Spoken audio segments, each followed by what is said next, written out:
I was just sitting there thinking, the question is the answer. Reiterating. And so we're thanking you in advance. Pardon? And so we thank you in advance.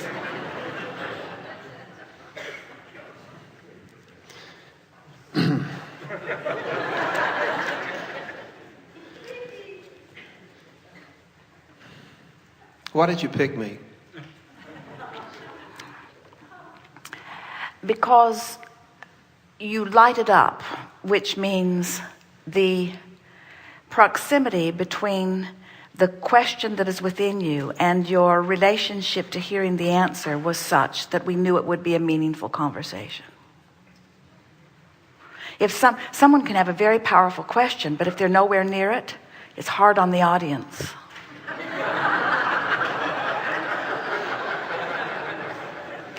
Big struggle. I didn't have a real specific question when you pointed to me. I do have some written down. Maybe a better question is, why did you raise your hand?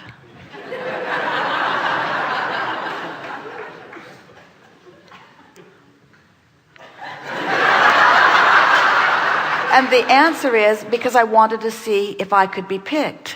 And you have your answer.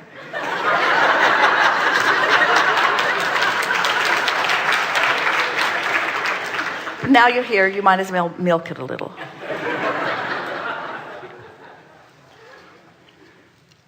We want you to know you're worthy.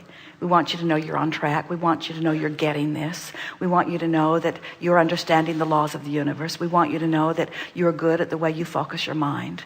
We want to give you the confirmation that you're seeking, even though we don't want you to need confirmation. We're happy to give it to you. We want you to know that you are the creator of your own reality, and we want you to know that you are just beginning to scratch the surface of that.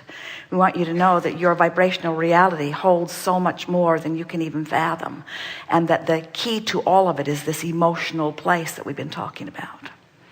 And we're happy to talk with you about whatever details might be coming to your mind now, but that is primarily why we called on you.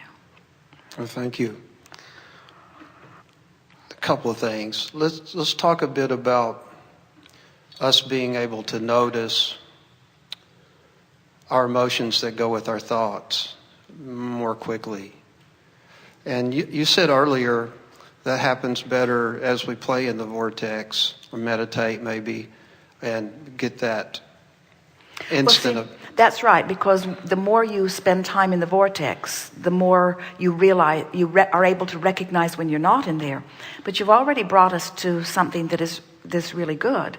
When you say, I want to know about or talk more about my emotions and what they are telling me about the thought that I'm thinking. Mm. And we want to say, think about this. So we get how you could think a thought and have an emotional response to it and not catch it right then. But then you're going to think another thought sort of like it, and you might not catch it either. But before you know it, you got a real mood going on. Yes. In other words, don't you know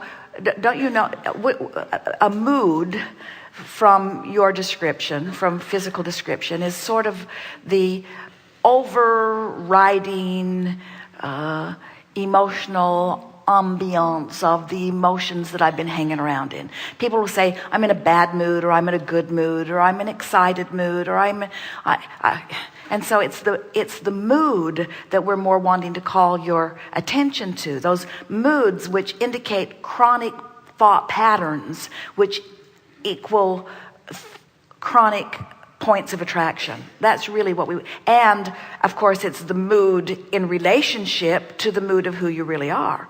And we're gonna say this, and we appreciate very much your stirring it up in this way.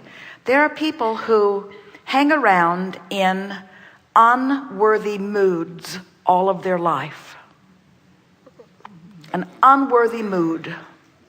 There are people who hang around in belligerent moods all of their life. You said that guy's got a chip on his shoulder.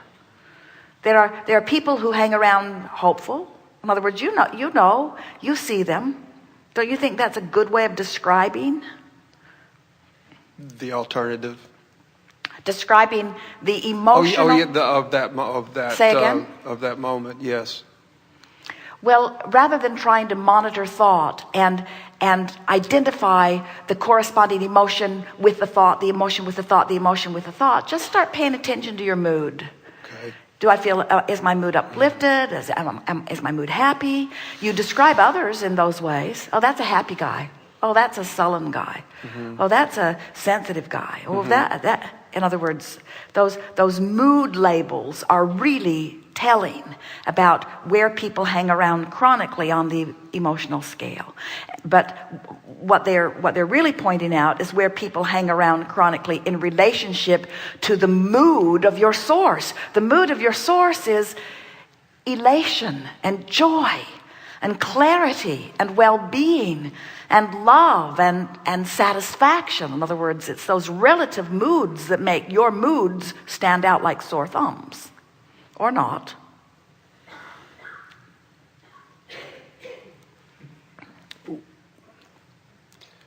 Tell me